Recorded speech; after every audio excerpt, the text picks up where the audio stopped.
The National Museum of Funeral History presents The Final Curtain Never Closes. I'm your host, Genevieve Keeney-Vazquez, the president and CEO of the museum. I am joined today by Hayley Campbell, author of a very fascinating book that we are carrying here in the museum called All the Living and the Dead. And can that not be more appropriate for our museum? We educate the living and we care for our dead. That truly is what our profession is about. But Hayley, your book is quite fascinating in that you really dive into all the different professions that actually go into caring for our dead. And I found that so fascinating. But please do tell us a little bit about yourself and your book, and then I have some really interesting facts and some questions for you. I'm glad the book is fascinating because it came from a fascination. When I was a kid, I had lots of questions about death and dead bodies, and I never felt like anyone was giving me straightforward answers or any kind of answer that satisfied me. It always felt like there was something being dodged, or I went to a Catholic school, so if I asked questions there, the priest would tell me about heaven, and I wanted to know what happened to dead bodies when we put them in the ground. And everything got a bit more confusing around Easter, when Jesus was supposed to have come back from the dead and all of this stuff. And I was like, yeah, but what did he look like? And you're not supposed to ask that. I got kicked out of religion class as a little kid for asking questions like that. But at home, it was seen as kind of normal to have interests, and my dad is a cartoonist, and he was working on a book called From Hell, which is about the Jack the Ripper murders. So as a kid, I was surrounded by crime scene photographs and drawings of these horrific murders, and I just remember being really fascinated about what was happening. I wasn't frightened of them, and they weren't hidden from me at all.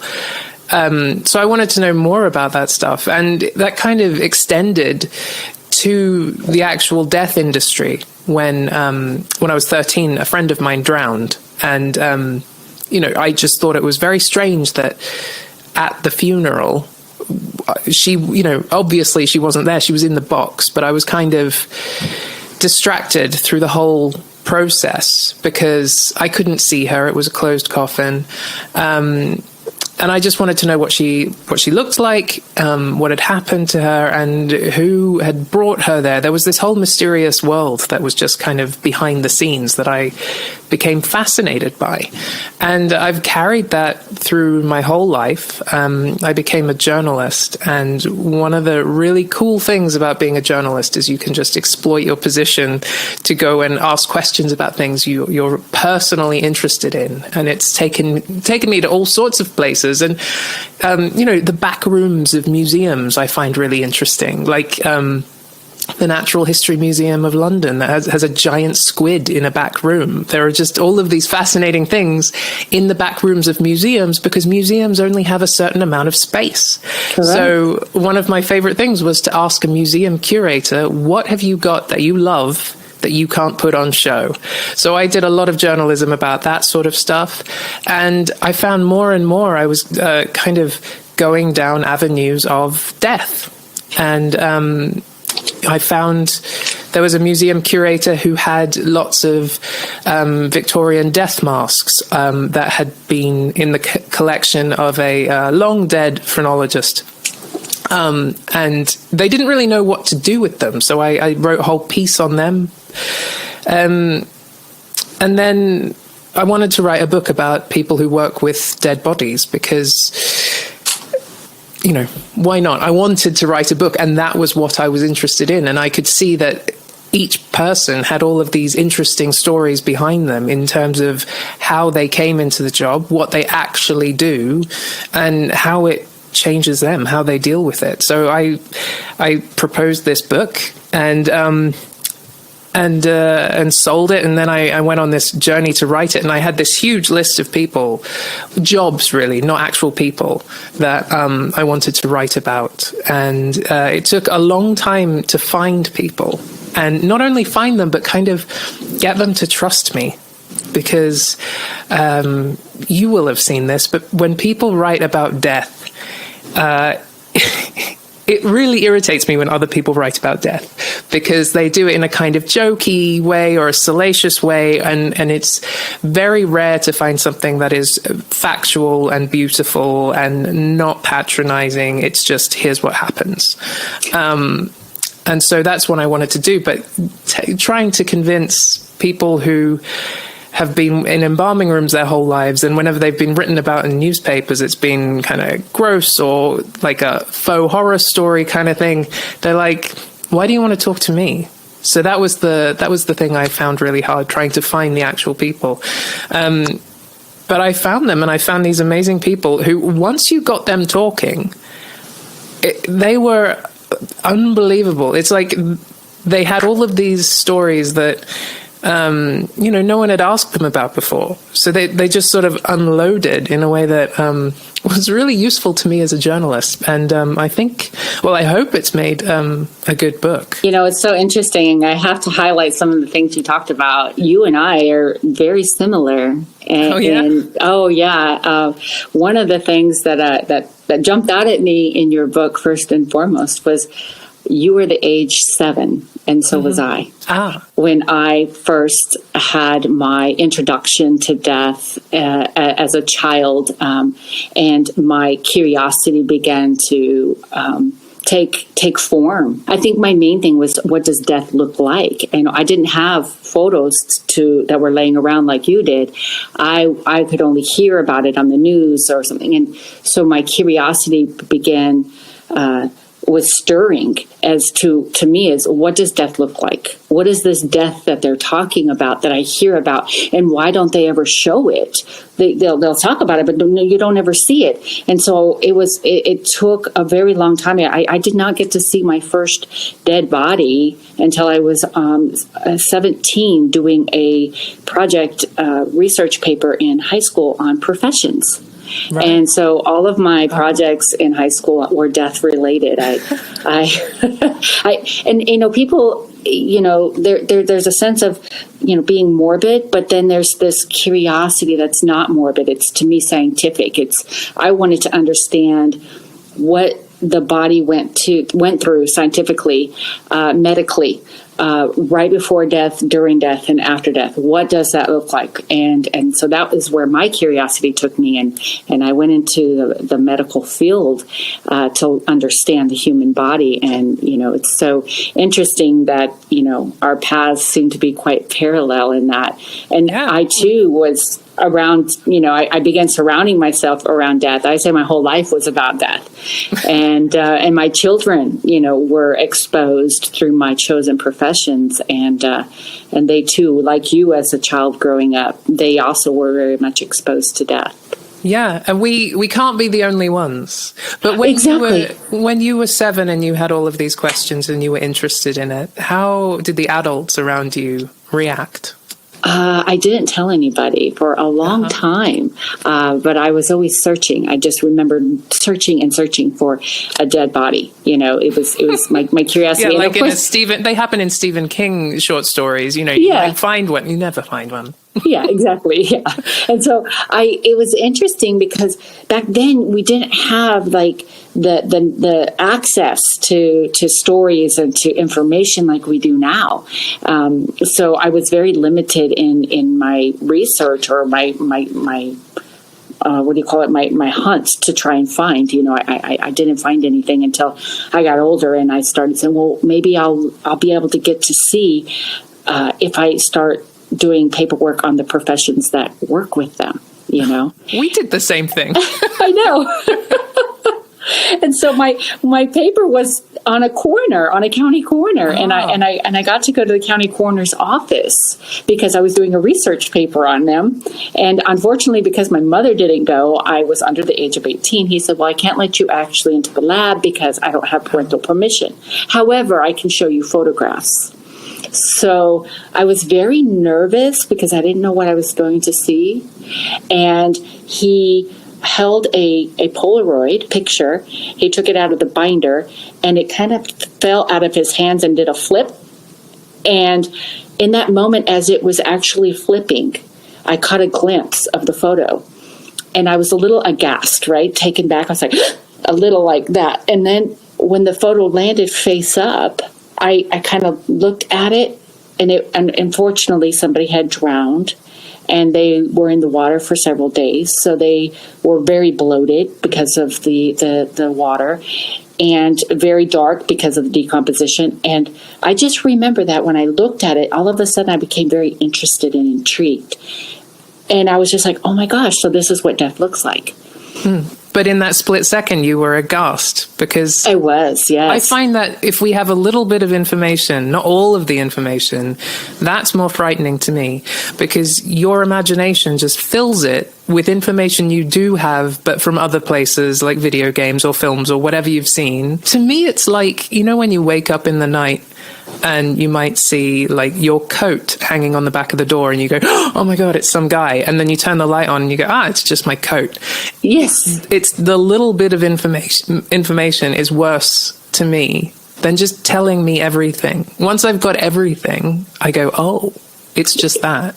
Exactly. And you know, it's interesting that you point that out, because when I was stationed in the Army and I was working in Germany with the Army, I became a death reaction team specialist for anyone who died within our theater. And there was a child, she was a young teenager, and her father was unfortunately dying. And he had an asthma attack, and he unfortunately didn't get to his inhaler in time, and he was brain dead, and they had to make the decision to take him off of life support. And the mother wanted to protect her from it, you know, and said, no, you know, you need to stay here. Don't come to the hospital. And I became the advocate for the children, because I said, no, you don't understand. I said, children understand the concept of death as early as the age of 2. And they will create their own reality.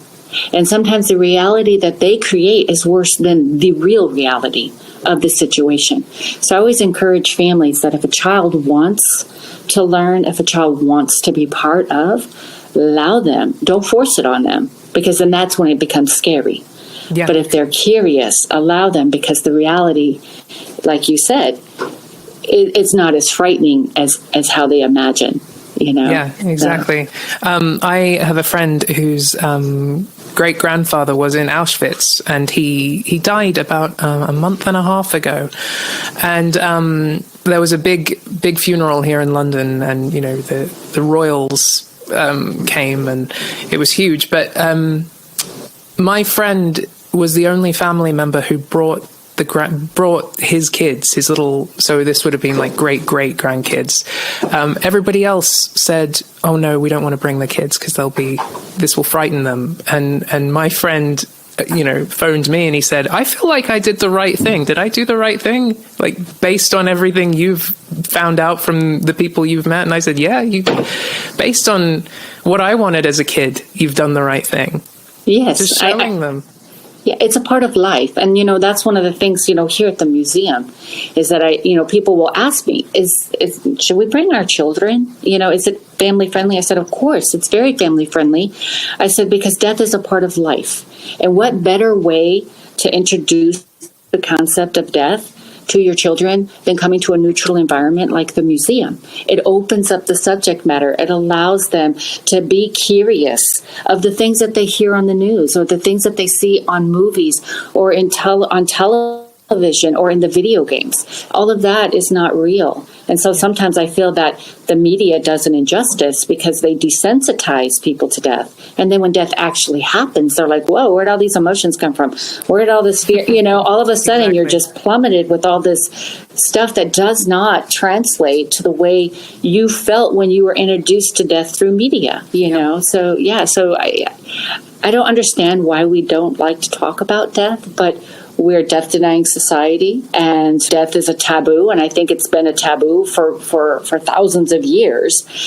So yes, going back to the people that work with death, we're looked at oddly. Yeah, well, one of the embalmers I spoke to said that if anybody asks him what he does for a living, he says he's a teacher. Yes, he's a teacher of embalming, but he doesn't add that bit because correct, yes, that's like a dinner party killer. Yes. You know, at the school gates, you're freaking out the parents. So he just I'm a teacher. Try dating. I started when When I was dating, I had, I told people would be like, "Oh, so what do you do?" And I was like, "I'm a funeral director." And they're like, "Oh, okay." And, and then they shy away. And I really remember when I was so proud when I got my license and stuff. I was telling everybody, and they look at me and they're like, "Well, you don't look like a funeral director." And I was like, "Okay, what is a funeral director supposed to look like?" I'm like, "Am I supposed to go get a black hat, put on a black suit, and be like, grim looking?" I don't know.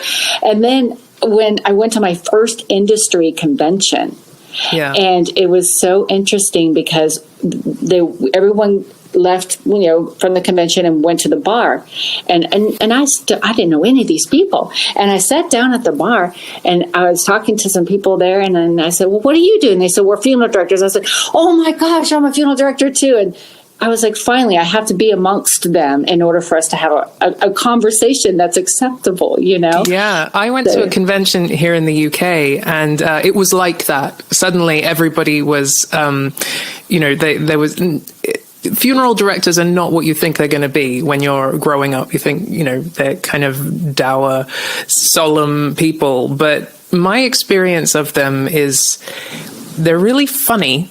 And they're fun to be around. And my job as a journalist, I have to interview a lot of actors and famous people for magazine pieces. And I would so much rather be stuck in a bar with a bunch of funeral directors than famous actors, because that would just be a room of neuroses and ego, where there's a lack of that, or an absence of that among funeral directors. It's like they've seen the worst thing that can happen. They've made some kind of peace with it. And now they're just having a drink and having fun. Yeah. And I really love that about them. Well, and I think, I always tell people, people always say, "Oh, funeral directors, you guys are always joking around." And I said, well, you have to understand that we're all human. Okay. And so when we're dealing with death and we're dealing with the families and the emotions that those families are bringing to the table, we will absorb some of that.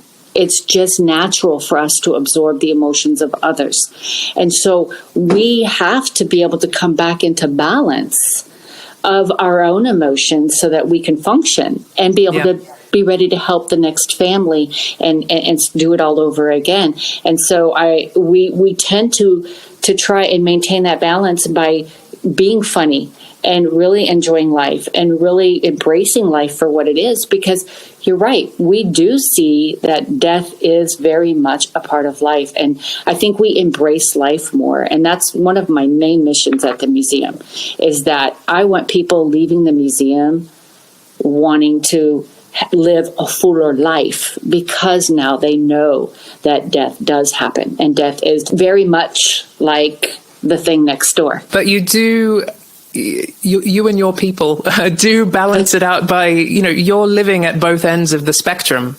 So you have to balance it out by being funny. Because if you only went halfway and you were just polite and nice and, pleasant, you're still down the sad end. So yeah, it is hugely important. The gallows humor as well, I found just in, everywhere I went. Yeah. It was important. That's so cool. Yeah. Mm-hmm. So I just, interesting enough, I was looking, at some of the chapters that you have in your book. We've been talking all about the funeral director, which is obviously chapter 1, which I love. Starting it right out. But I wanted to talk a little bit about the death mask sculpting, because, we don't see that anymore. But when I was in funeral directing school, we had to actually make a death mask. Still today, they teach us how to make death masks. And I found it very fascinating that they were still teaching this. And I was like, I understand we're learning the history of our industry, but we don't see that much. But you're over in the UK. Have you ever seen it other than being in history? So the guy I interviewed for my book is called Nick Reynolds, and he's in a band called the Alabama Three, who did the theme song for The Sopranos. So you will have heard him playing the harmonica. He's a tall, cool guy in his 50s, and he's also a sculptor. And he does death masks, but he's the only person in the UK who's doing it commercially. So it's not really a thing. And for him, he says it's not really a thing. He does lots. He might do a couple a year. So it's not even a popular thing here. It's kind of, well, I was asking him why people come to him for death masks, and he said the reasons are all sorts of different ones. Mostly because it does have a price tag on it. So it is an expensive thing. So sometimes it's, rich people doing a rich people thing, like they would do, like rich Victorians would. But he was also talking about widows who are getting death masks made of their husbands, or people getting little hands and feet made of babies. And he said there's all sorts of different reasons, and no one ever has the same one. But it is an unusual thing. And he kind of uses it in a political way. He was telling me about doing a death mask for someone who was killed in America. He was by lethal injection. So he turned his death mask into a sculpture that he was taking around the UK, showing people what the death penalty was actually like in America. So he's an artist who has kind of branched out into this thing, and somehow he's wound up within the funeral industry. But he said that he would much rather do life masks of people. He'd much rather do that because he says that there's something missing in a death mask, even though there is some kind of magic. He would love to do life masks, but the thing is that people only call him when the person has died, because people only think about trying to capture somebody's likeness like that when they're just about to disappear. So it's like we don't appreciate what we've got until it's literally about to disappear off the earth, which I think is sad and interesting. But also, if you said you were getting a life mask made of your own face, you'd look kind of like an egotist. So yes, it's a strange thing. And if I said to my dad, "Can I get a life mask made of your face so I can have it when you're dead?" He'd go, "No, don't be weird." So I don't really know how to get around that. But I do find death masks really interesting, because with the older ones, and I've got a book here that was printed in the 1920s of all these historical death masks, and they're all, some of them are better than others. The really old ones where people have lost their teeth look like, their lips are disappearing down their throat. And there are also the ones where they've got a bandage tied around their head to keep their jaw in place. And that has come out in the death mask. The ones that Nick does are much more, I want to say lifelike, but you know what I mean. They're sort of, they're clearer. And he sculpts the hair. He doesn't cast the hair, so it looks more realistic. And if you cast hair, you just end up with like hairy plaster. So he sculpts it, so they look a lot different to the old ones. And but there's something in them. There's something in a dead face that it is kind of magical. And that was the whole thing with the Victorians. They had this idea that if they made this sculpture, that it somehow captured the essence of a person, like it was a house. And so interesting enough, I'm in the medical field, and I learned that I want to say, and forgive me if I don't have my facts completely correct, but there was a big plague in I want to say maybe around London or something. It was back in the day of the plague, and it was there was a funeral director or an embalmer that they were lining the bodies along the river. The dead bodies that had died from the plague, and they were trying to do their best to kind of, keep the rat population down, because they thought that it was being spread by the rats and stuff. And so in the midst of it, he was going through the line of the bodies, and there was a lady that was laying there, a young girl was laying there, and around maybe a teenager. And he said the beauty of her in her death had astonished him. and he took a death mask of her. He captured her beauty in death. And interesting enough, I learned that death mask is the one that they used on one of the first resuscitative Annie doll mannequins in the medical field. It's her face. She was pulled out of the Seine, I think, in Paris. Thank you. Yes, I just okay. Yeah. So you're familiar with that story as well, yeah? Yeah, she's got a name, but I can't remember it. But I know, she was about 15 or something. Because that's another thing that they use death masks for. They used to take them in the hopes that one day they'd be able to identify that person. It was like a missing persons thing. So a Jane or John Doe, they would take a death mask and go, we'll figure this out later. Yeah, but that's before they had cameras, right? Exactly. Where they could actually take photos now of them. And so I want to know where those are. I would love to see a room of missing person death masks. Oh, yes. Actually, we have a death mask of, its name is leaving me. It is one of the presidents. We actually have his death mask here. Yeah, it was in a collection that we acquired. So I was like, wow, a death mask. I haven't seen one of these ever. These probably exist in some museum curator's back room. If I was in Paris, I would have found them. It's one of those things that they love, but yet they can't show, right? Exactly. Because, it's stuff. Yes. One of those things one of the challenges that I have always had to overcome here at the museum is keeping that fine balance of showcasing something in a way that is, that I present it in a way that is acceptable to society and not offensive, yet still respecting the dead and honoring those they leave behind. So it's a lot of forward thinking, 360, it's a all the way around. Yes, it really, really is. It's a challenge, very much so. So out of all of the chapters you have in your book, which one is your favorite? I really like the disaster cleanup people, just because I didn't know how much was involved. So if you hear about a natural disaster or a war or a building collapsing, no one really hears about the people who actually have to go and sort it out. You hear that it has been sorted out, but I found a company called Kenyon here in the UK, and I'm actually one of their members. Really? Yes, we have. I know the owner.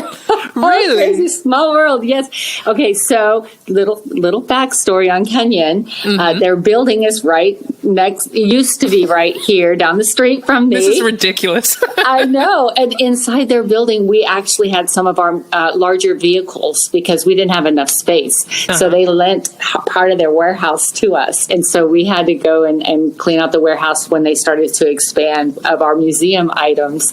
And then, and forgive me, I cannot remember his name, the owner, but he moved over to the UK, to Great Britain. Right. He took it overseas, and used to go to lunch with him. Crazy.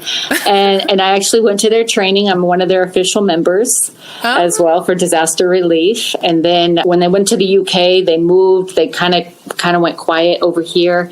Mm-hmm. And just last year, they started back up.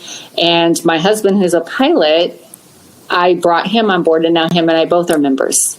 Wow. So would you be an embalmer on their team, or? Mm-hmm. I would be a funeral director and embalmer on their team, help to prepare the remains. Mm-hmm. Yeah, this is something I had never occurred to me. I didn't know that the disaster response team includes so many people, including embalmers. And it's kind of one of those things that's obvious now. Of course, embalmers would be sent as well because bodies have to be sent home, but I didn't know that.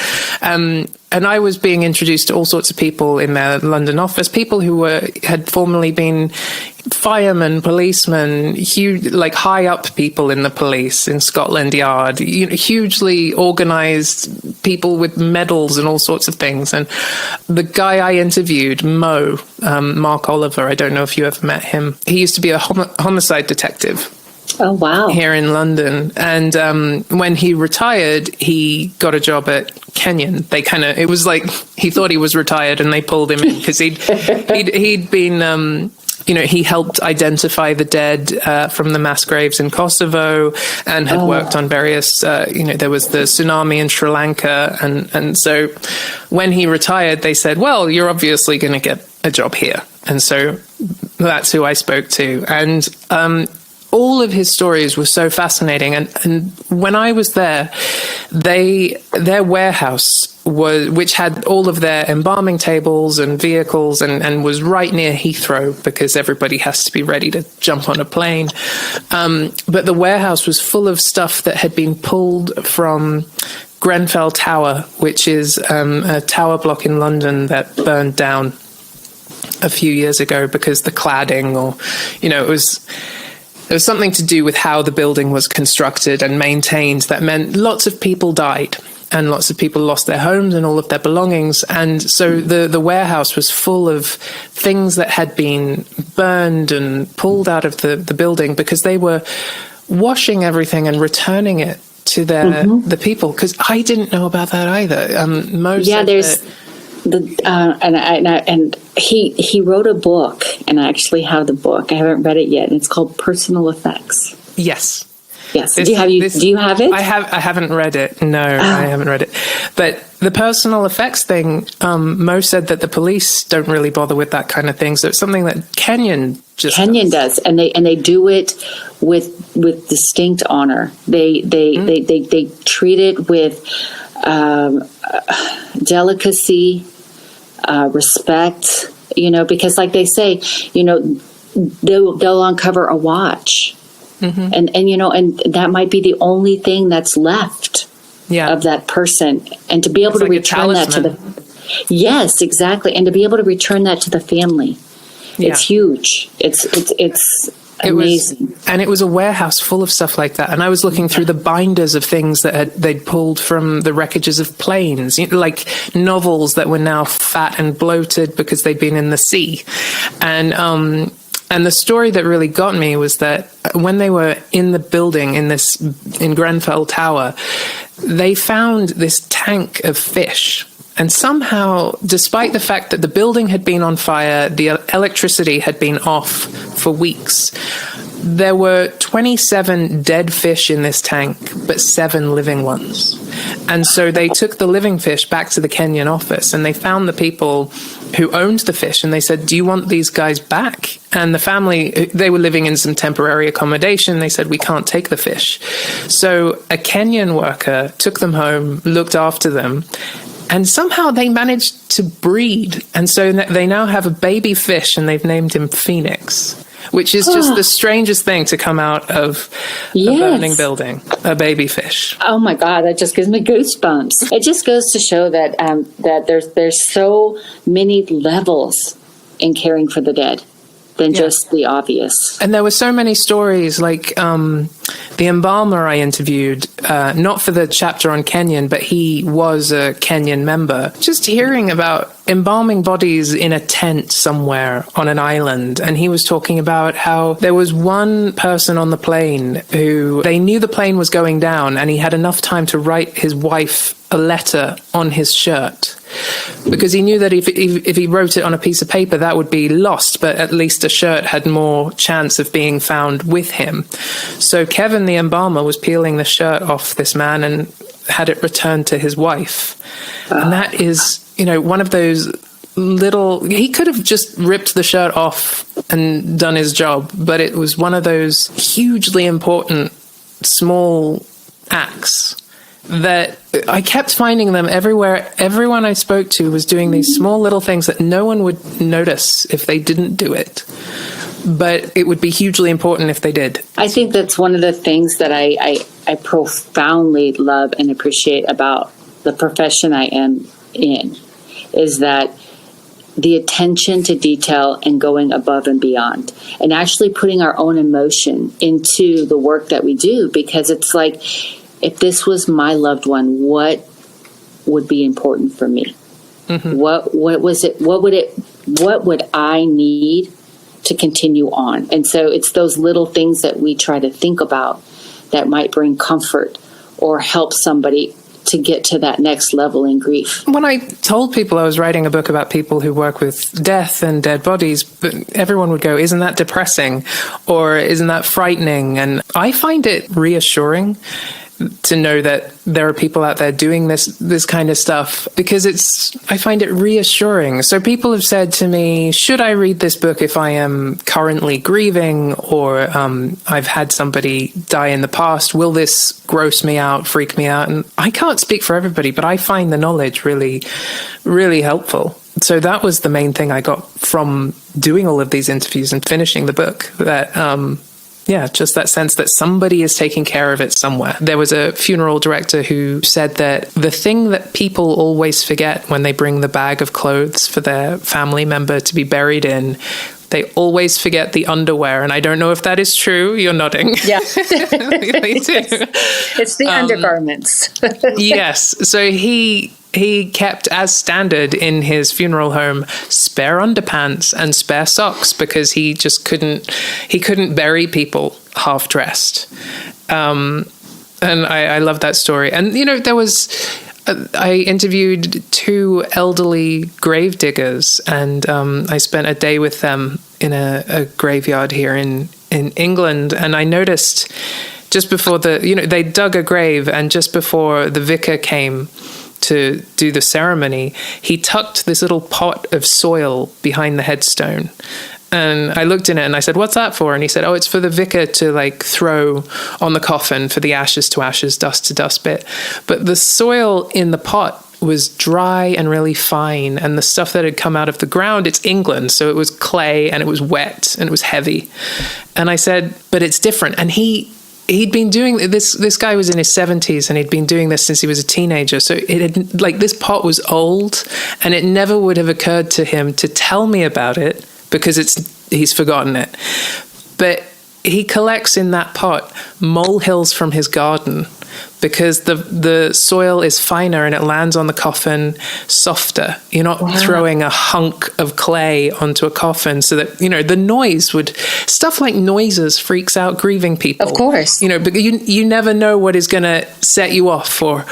So the fact that he was thinking about something that's another part of his job, but not everyone would do that. Yeah. I'm sure some people would just say, no, use the soil that comes from the ground. But he carries this little pot around with him. It lives in his van, which is covered in mud, and he brings it out every time for the vicar. When people are in that type of an emotional state, the littlest of things can have a huge ripple effect, a profound effect on them that could last them a lifetime. They could go to sleep at night and all they hear is that thunk of that hard clay hitting the casket below, and that will be their memory. And so it's very important. I always tell people when I'm giving a tour of the embalming lab, I don't think they realize the amount of science that we have to study and that goes into learning how to properly prepare a body and which chemicals actually have to be used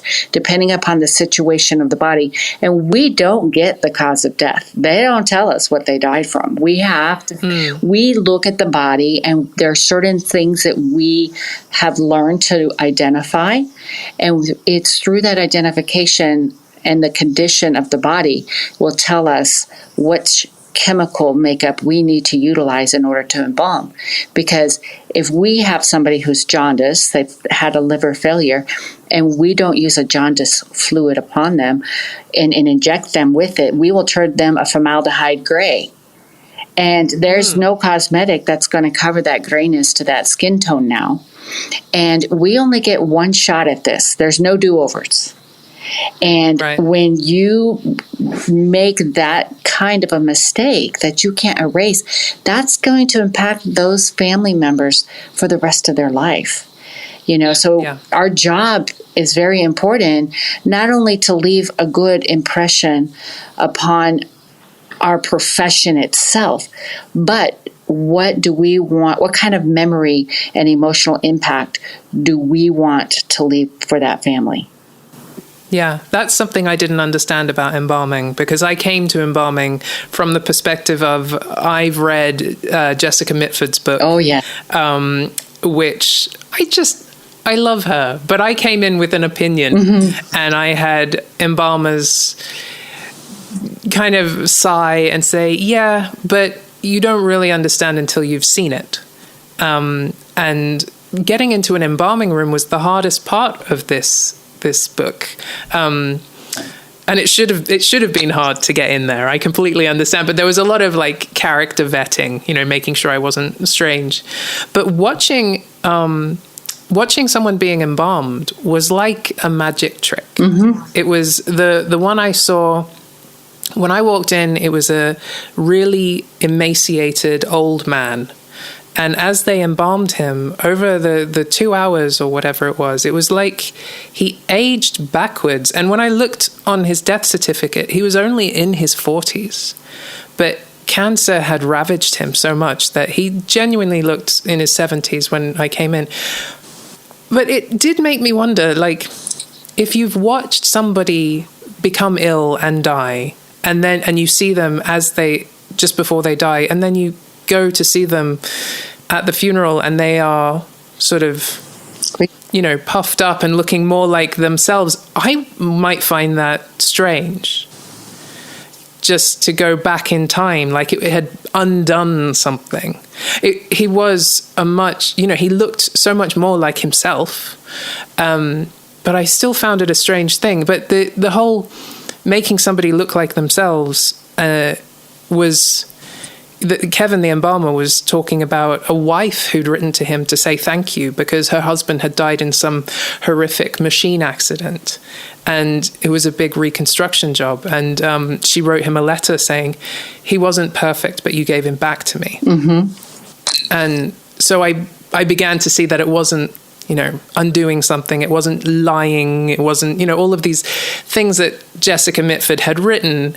There were huge, important reasons for it. And another thing he was telling me was, like you said about the memories. Yeah. I didn't realize that, perfume is so important. And the makeup that they do. And, he was telling me about how they don't really do the heavy cosmetics here in the UK. So it's down to the embalmer. And that embalmer might be a guy in his 60s who is looking through an old lady's handbag.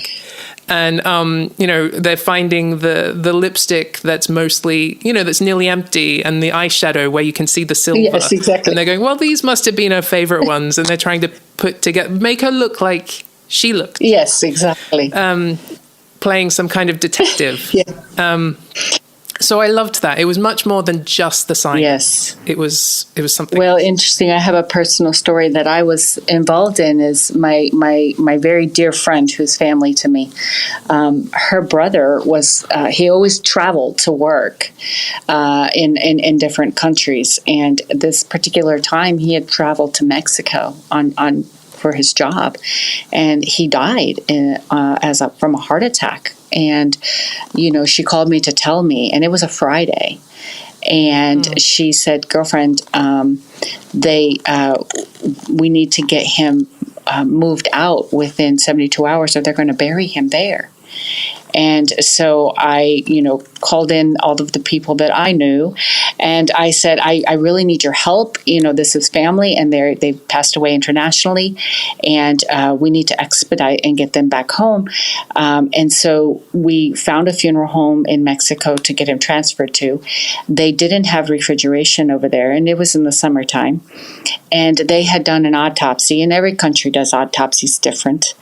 And so, needless to say, by the time we got him here to Houston, his body wasn't in the best condition. And they said, they called me up and they said, we recommend that you have a closed casket. And I said, you don't understand. I said, this family needs to see him. They need to identify and process that he has passed away.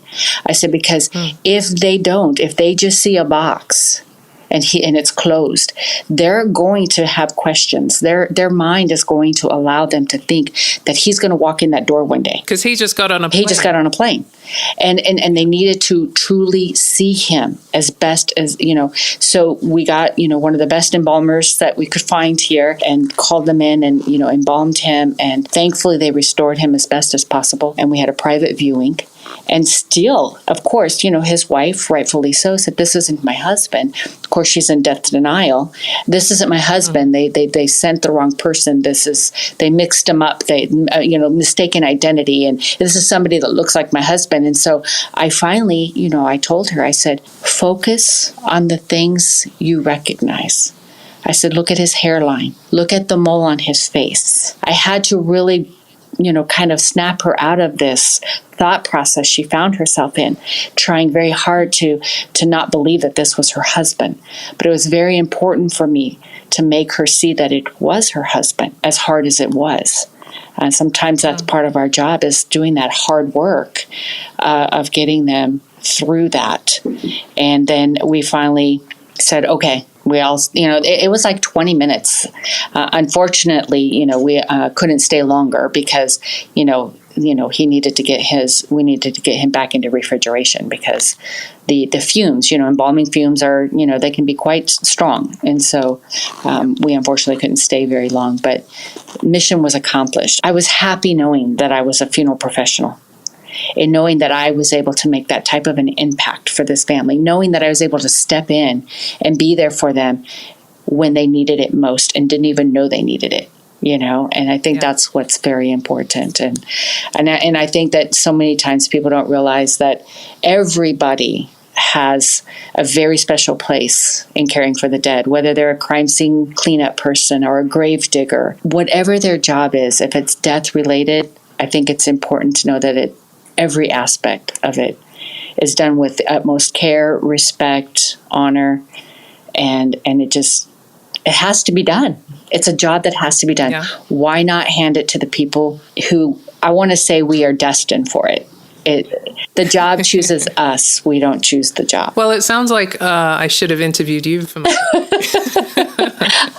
You would have been in it if I'd found you out. Oh, well, thank you. From hearing all of these people, I feel like I've prepared myself, and it's like I've put my own oxygen mask on, and I'll be able to help my family. I know my sister will fall apart. My brother will take it in his stride, but my sister will fall apart, and I feel like I'll be able to step in and be the practical person. I'm not a very practical person, but it feels like, but when you're needed the most, one place, you will be that practical person. And I think that is probably one of life's best gifts and lessons, is knowing that you can be the one that can be stable for the rest when it's needed. Wow. I mean, I could talk to you for hours and hours and hours. I almost feel like you're my twin out there. We have such similar thought processes in this whole journey of life. Hayley, it's been wonderful talking to you and learning about what inspired you to write this book. It's a fascinating book. If you ever wanted to learn more about what goes into caring for the dead, the professions that go into caring for the dead, or you're interested yourself in being one of those professionals, you definitely have to check out Hayley's book. Again, it's going to be available here at the museum, All the Living and the Dead. And I really look forward to hopefully talking to you again, Hayley. Thank you for having me. Thanks. Thank you for joining me today on this podcast. And I hope that you will share this episode and our future episodes with family and friends. We look forward to any feedback you have to offer by giving us a review on Apple or Spotify. And we hope that you will join us for a virtual tour at www.nmfh.org. And always remember, any day above ground is a good one.